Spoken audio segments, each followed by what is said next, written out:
I drew her back into my arms, leading her in a gradual dance away from the lights and noise. In the darkness, beneath the sheltering branches of one of the ancient cedars, Jacob Black watched and waited. He, too, was stunned by her image tonight. I quickly found his figure, lurking in the dark shadows. His frame was thinner, depleted by weeks of hard running and a wolf's diet. There were obviously no Doritos in the depths of the Rocky Mountains' overgrown forest. "Thank you. This is very kind of you," I spoke into the shadows. I saw his thoughts as he took in the sight of her, flushed and radiant with joy and excitement. His heart was strained with the agony and the irony. He had wanted her to be happy, and here she stood before him, bursting with happiness. But it was not with him, and the pain of his bruised and bleeding heart was clear in every fractured dream that flew through his mind. He came for her, to bring her peace and joy. He came as her best friend. He came because he loved her, and it was destroying him to be so close to us, to me. "Kind is my middle name. Can I cut in?" He tempered his sarcasm with a gentle tone, but his voice was husky with the strain. Bella's hand flew to her throat, and she sagged against me in shock. "Jacob? Jacob?" "Hey there, Bells." She took 3 stumbling steps forward, and I gripped her elbow gently to make sure she didn't fall. Jacob pulled her into a tight embrace, resting his face against her hair as she buried her face in his chest. "Thank you for inviting me.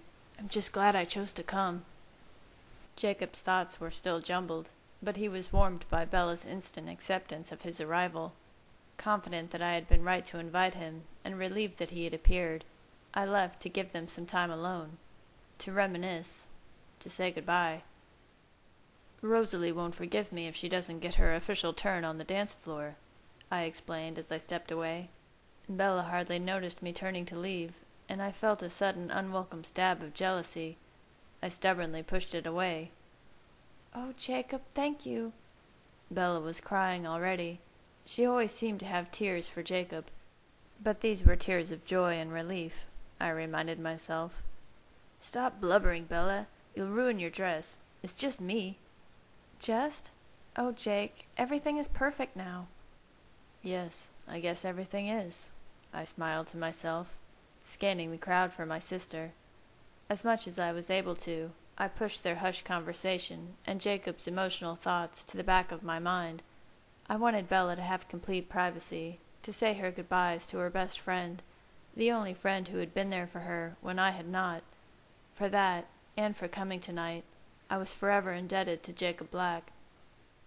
Alice had already warned Rosalie that I was looking for her. Her talent was very convenient, most of the time. Rosalie stood near the dance floor with her hand held out, waiting.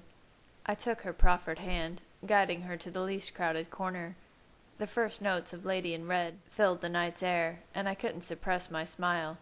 If there was any song ever written to honor Rosalie, this would be it. While she was clothed in silver tonight, her stunning features and regal bearing drew the eyes of every man who saw her.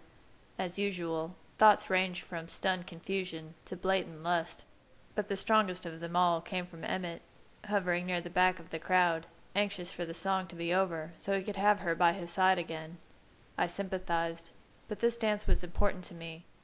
The days leading up to today had been difficult for Rosalie. Everyone was in a flurry over wedding preparations. The topic dominated all conversations, and the house was exploding with decorations, lists, sketches, and samples. The profusion of flowers that arrived over the last 48 hours had forced us to vacate furniture from 2 rooms and bring in portable air conditioners to keep them fresh. To put it simply, Rosalie had not had a moment of comfort or silence for days, and yet she played the role of devoted sister, preparing Bella for this monumental occasion. She had graced the ceremony with a piano performance so polished and moving that many of the guests had been unable to stop talking about it. We fell automatically into a smooth dance, with Rosalie leading as often as I did. Much like our relationship, our dancing displayed our strong personalities, our opinionated nature, and our constant struggle for superiority. But tonight there was no edge to our playful competition.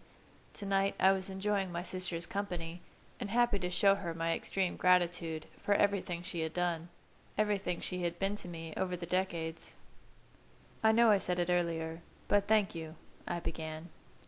"Edward, you don't need to thank me. I didn't do anything more than anyone else." "Ah, but you don't understand. No one else could have played today like you did.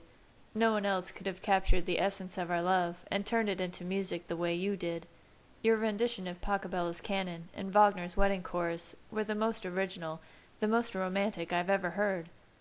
Rosalie rolled her eyes and turned away, attempting to brush off my compliments like idle flattery, but her thoughts betrayed her true insecurities and the rush of gratitude she felt at my appreciation.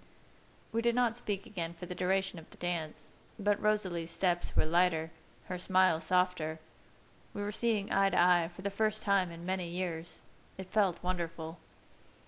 Emmett barely waited for the song to end before cutting in. I wasn't offended, and laughing, I wove through the crowd until I found Seth.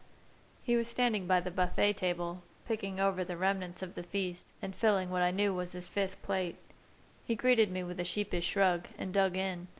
Memories of my recent foray with ingesting human food made my insides churn until I turned away for a moment. He eyed my strained expression sympathetically and finished his portion quickly. We sat at an empty table, watching the guests enjoy themselves, and made small talk about the pack. It was always fascinating to me to hear about Quill's unique relationship with little Claire. Rather than being shocked or disgusted by the implications, I was in awe of the purity and uncompromising nature of his love for Claire. For a human, even one with supernatural shape-shifting abilities, to devote a love so deep and all-encompassing was fascinating.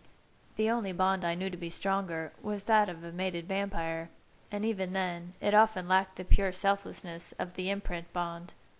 We were both laughing over the latest evidence of Quill's complete subservience to the diminutive imp, when I was struck by such a rush of images, laced with confusion, fear, hatred, and despair, that I almost bent double with the pain.